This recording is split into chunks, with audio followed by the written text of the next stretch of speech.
Hello guys, Apid TV po ulit. So dito po papakita ko sa inyo kung paano malaman na busted na pala ang inyong turn light.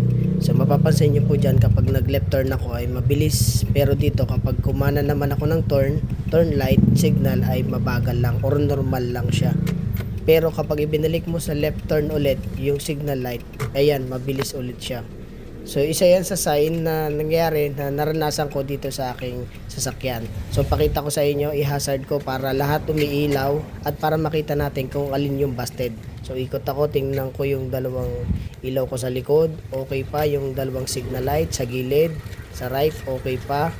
Okay pa sa harap. So lahat gumagana dun sa right.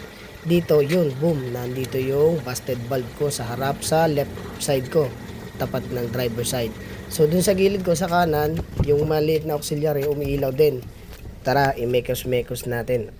Day joke lang, palitan natin. So dito, yan yung busted bulb. So dinukot ko, then yun sinukat ko kung same dun sa dati kong bulb na signal light yung nabili ko. So pares naman. Then pagtatamain nyo lang naman yan sa kapag in-insert nyo, yun. Nung pinalitan ko na ng bago, so kita nyo, umilaw na siya. And then normal na ulit. Check natin dun sa loob kung normal din siya dun sa loob sa dashboard. So yan sa gilid, normal naman siya. Hindi siya mabilis.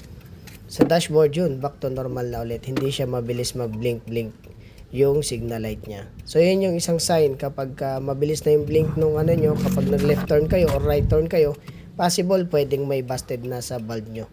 So yan normal siya. Yan yung normal kasi. So yun, goods na ulit. Kung nakarating ka sa video na to, please follow, like, and subscribe. Salamat. Pa-share na rin para makatulong tayo sa iba. Salamat.